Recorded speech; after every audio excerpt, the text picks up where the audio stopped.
Welcome back to Redneck's Dirty Hands. I'm Pete, and today we're doing something that I thought I'd never really have to do. We always go on about how big of a Yamaha fan I am. Love them all the way from the back to two-stroke days, the old Enticers, Phasers, the fast SRXs, the nice Vipers, triples, two-strokes are where it's at. But when they moved into the four-strokes, it's like, geez, you can't beat the reliability. They're like a car engine, you can put tens of thousands of kilometers on these things and never have to worry about it. But unfortunately, inside this trailer, we got a not happy Yami.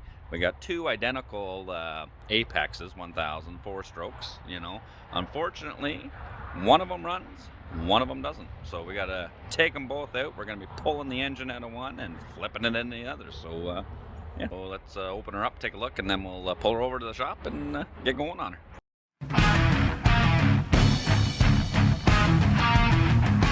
All right, we'll open up this sucker. This is a beauty trailer, by the way. This is a customer, Patrick, who brought this over.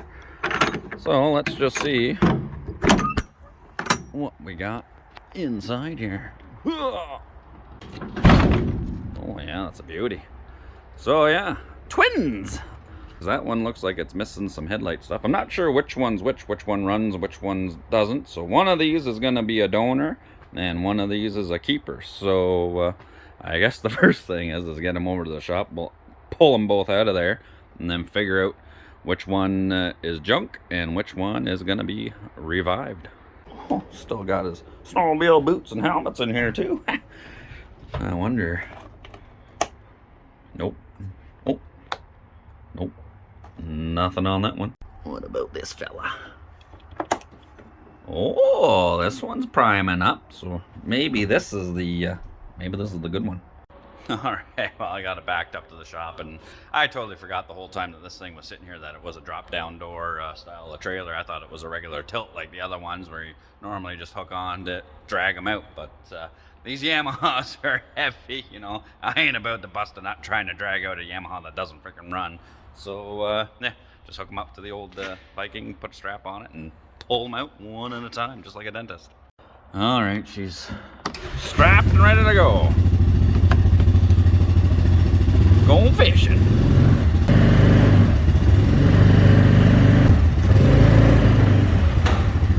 Oh, I think I just ran over another snowmobile here. I just ran over that ski. Let's move this sucker. Jesus. A little extra room. All right. There's one. And number two. Oh, it's a heavy one. Come on. Not running over that sled in my dough.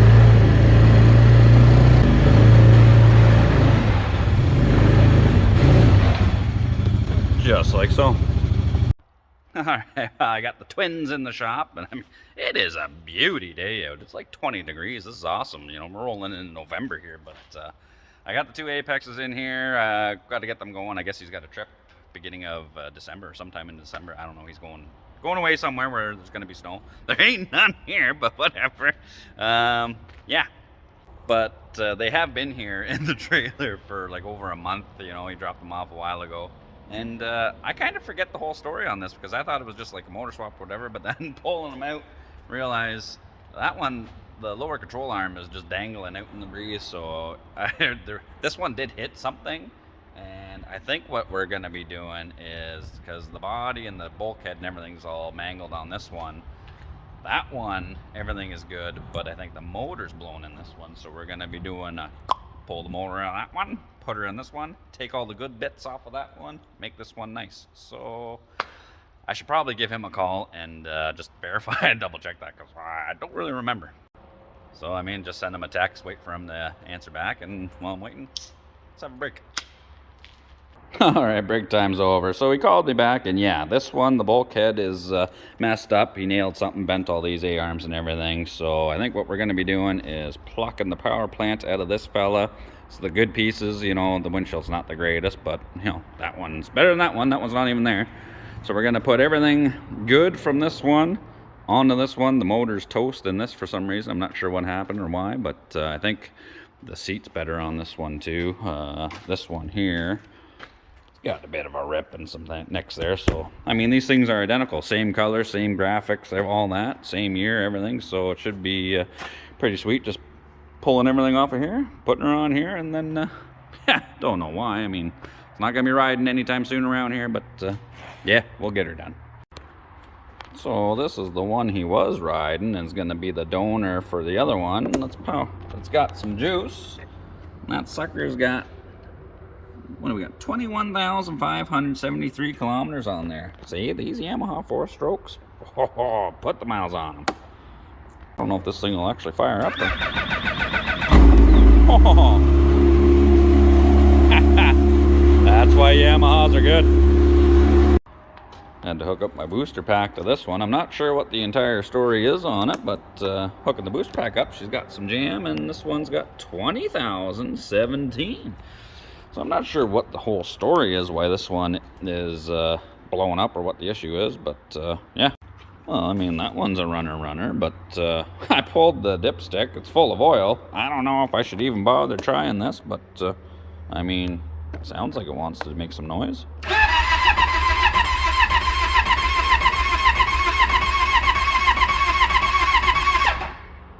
Nothing.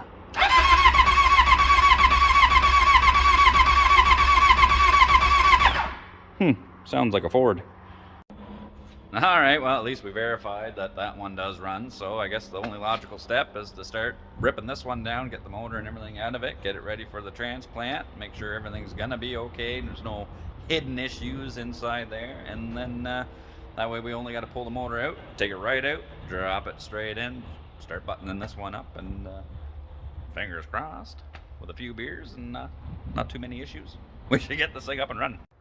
Okay, so unfortunately we do got to strip this thing down like right to its birthday suit. There's going to be a big old pile of steaming Yamaha on the middle of the floor there, because to get the motors out of these, you know, Yamaha does make it a little bit easy, but yeah, everything's got to come off. Seat, gas tank, all the plastics. There's a big hoop under here. It's all got to come out. The steering is going to be dangling.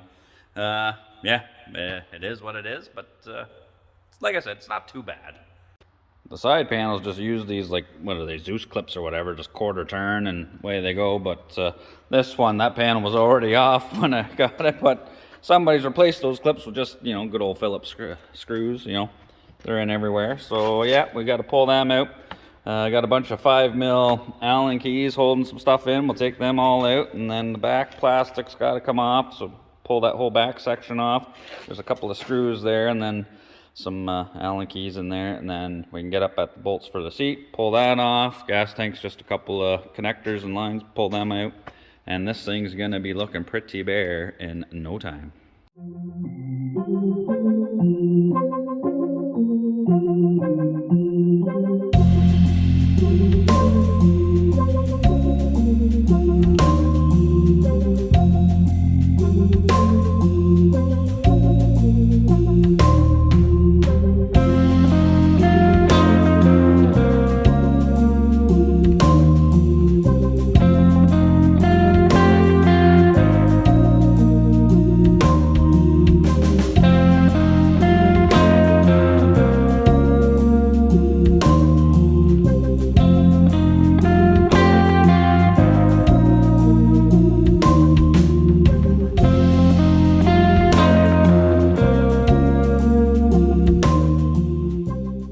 So yeah, I mean, like I said, there's going to be a big old pile. There's still some more to come off of here, but realistically, just a few minutes to get to this point. It's not that bad, but we got to take the seat and the tank and everything off so we can get at these exhaust flex pipes here. Now all these clamps, the bolts are supposed to be pointing straight up. You can see how this one's kind of rotated around. That means that exhaust donut is wearing. There's a little bit of play in there, so that thing was allowed to roll down. So we're gonna have to change the donuts on here as well, but we gotta get all those flange bolts out. That's why all this had to come off, and then we're gonna be pulling this main hoop that's gonna be coming off too. So we gotta get the airbox off, start unhooking all kinds of crap, and drain the coolant and everything, but we're getting there.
Alright, so I've got all the exhaust flanges all undone. That's all loose. I got the bolts off the upper hoop here. I had to undo the reverse mechanism. The steering shaft, it's loose, separated there. I've got the oil drained, coolant's drained. Now we just got to do, there's the rear mount. Take a nut off here, and then that's a straight bolt that goes all the way through the back. You take the secondary clutch off, and that'll be this fella right here. That slides right out, and then pop the primary off. There's one nut here for the front motor mount, another one over there, and then we get those out. Should be a beer break.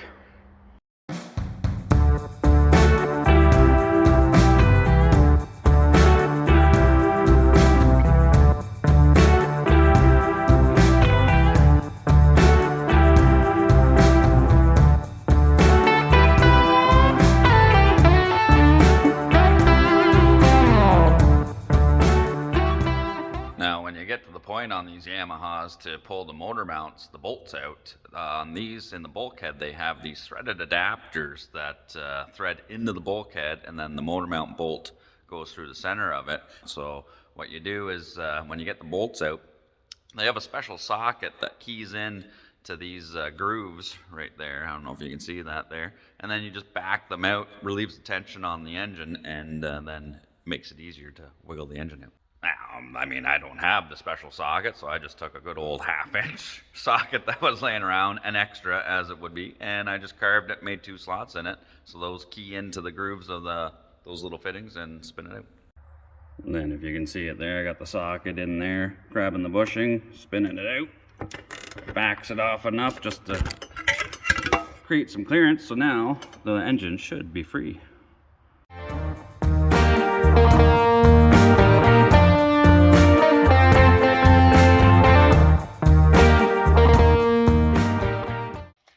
And by loosening off the bushings on this side here, gives us enough wiggle room to get that engine out. Now we only really want to do the 2 on the right side.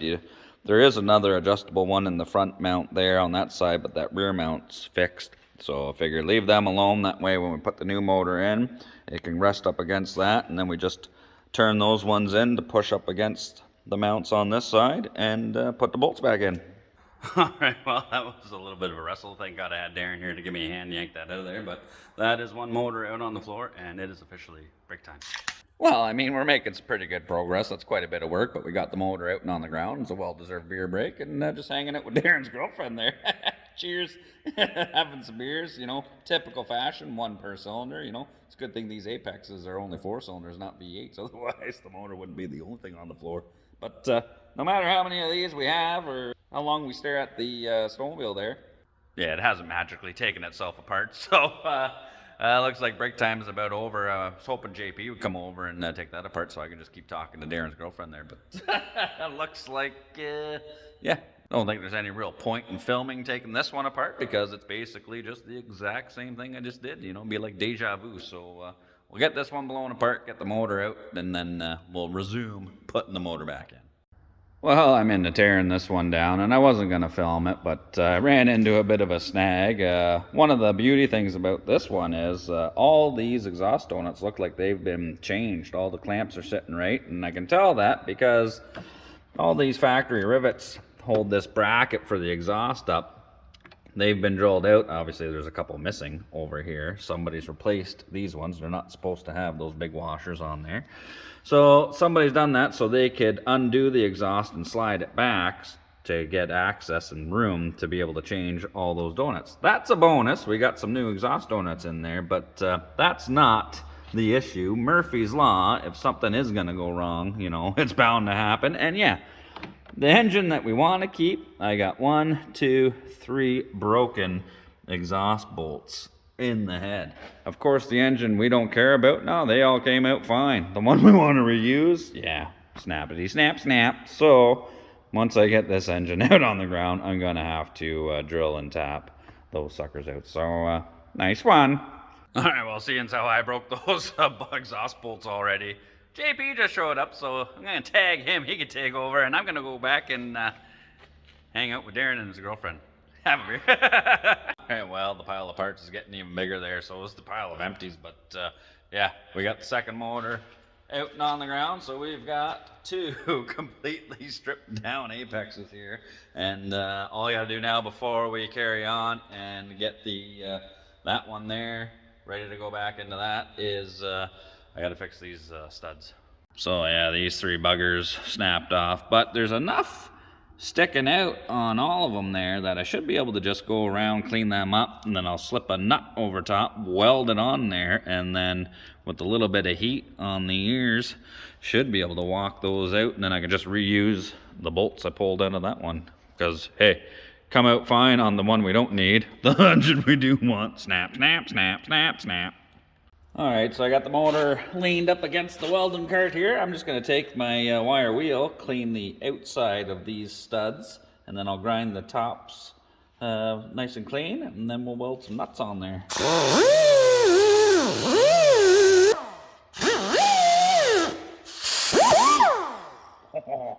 That wire wheel will bite ya. Get in there.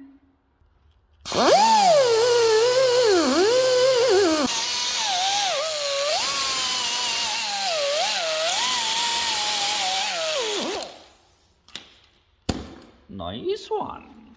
These are just some regular 5/16 nuts out of the bolt bin there, but they come, it's all grade 8 stuff that I keep in stock, and it has this coating on it. So I took the little grinder, ground the one side flat, and then I took a 5/16, which is basically the same as a 8mm drill bit, drilled out all the threads, so get rid of all that zinc coated threads and stuff in there. Then we'll slide those guys right over top. And then we'll weld them on there and see if we can get those up.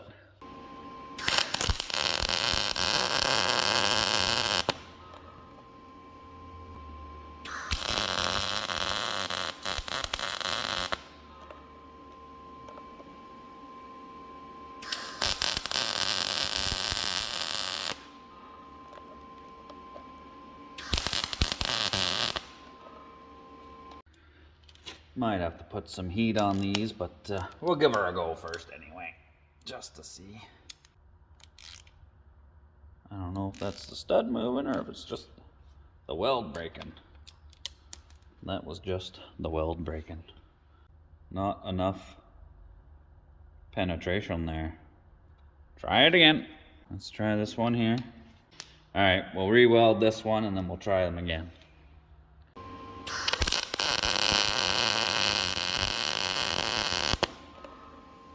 Alright, we're going to hit it with a little bit of heat with the good old torch there, but we got to be careful. We don't want to get this too hot because it is aluminum. Don't really want to melt the head down.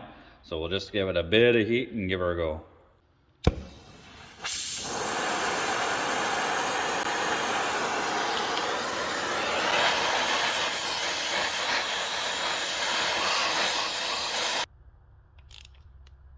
I think this one's coming. What the heck?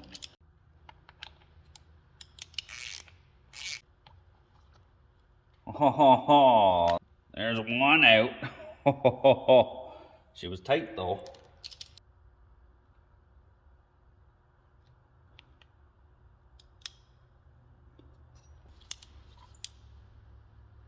There's two. Hey, hey, hey. One more. This one. I don't know. I think the weld's broken. This one's just spinning right now. That's just the nut spinning around. All right, we got to re-weld that sucker. Stick those back in there. Don't need any welding splatter getting down on the valves.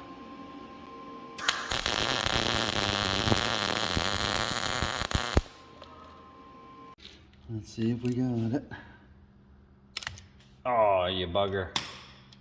All right, we got to do this one again. Come on.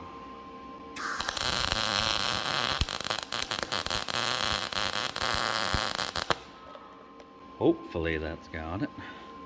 Let's hit it with the heat again.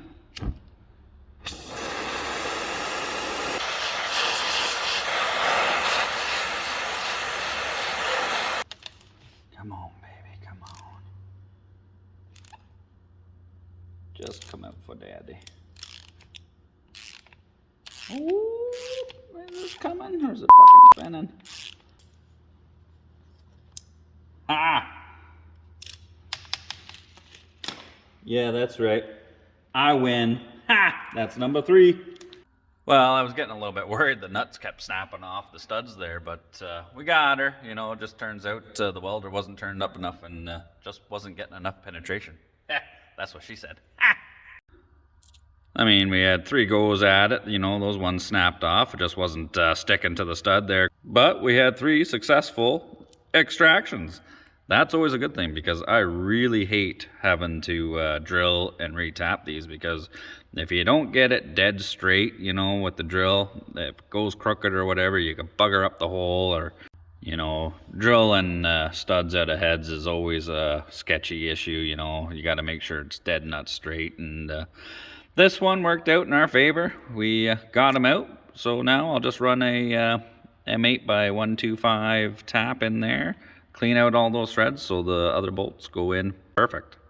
All right, so mission success. We got rid of those unwanted studs because there's only enough room in this town for one stud, you see. Right here. So now we can pick that power plant up and drop it down in there. But like they were told on the set of Boogie Nights, before we get going, wipe that hole clean, would ya?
Alrighty, this jigsaw puzzle is almost complete. Now, I haven't got it 100% together, but I got it close enough to give the key a little twist and see if she fires up. So I got the seat on it, the gas tank's on it, there's oil, coolant in there. I'm using the headlight and cluster and the ignition switch from the original one that the motor was good in, because we know all that stuff worked. So now I just gotta do cross my fingers and twist the key, and hopefully this thing fires up. Find out if we're gonna have a beer and celebrate, or if we're gonna go jump off my roof.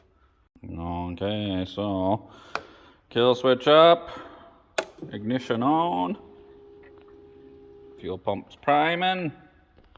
We got no engine lights or anything, so let's oh, come on.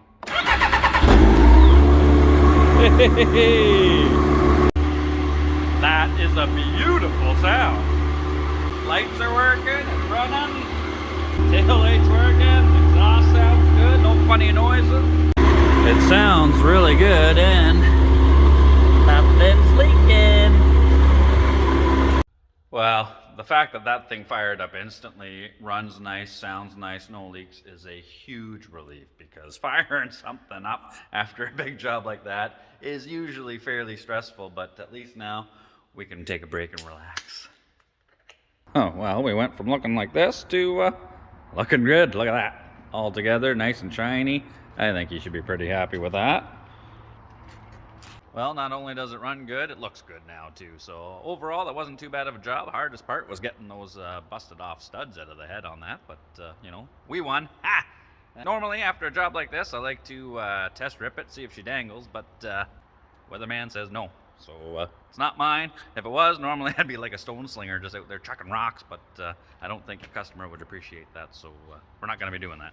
So yeah, no test rides for the Apex. You know, it's still bike weather, but you know, it's not going to waste. Darren and his girlfriend are using it in the shop here. You're gonna have a good time. Shiny here, right? Well, as always, thanks for tuning in. If you enjoyed the video, hit the like, share it, and leave a comment. And as always, take her easy.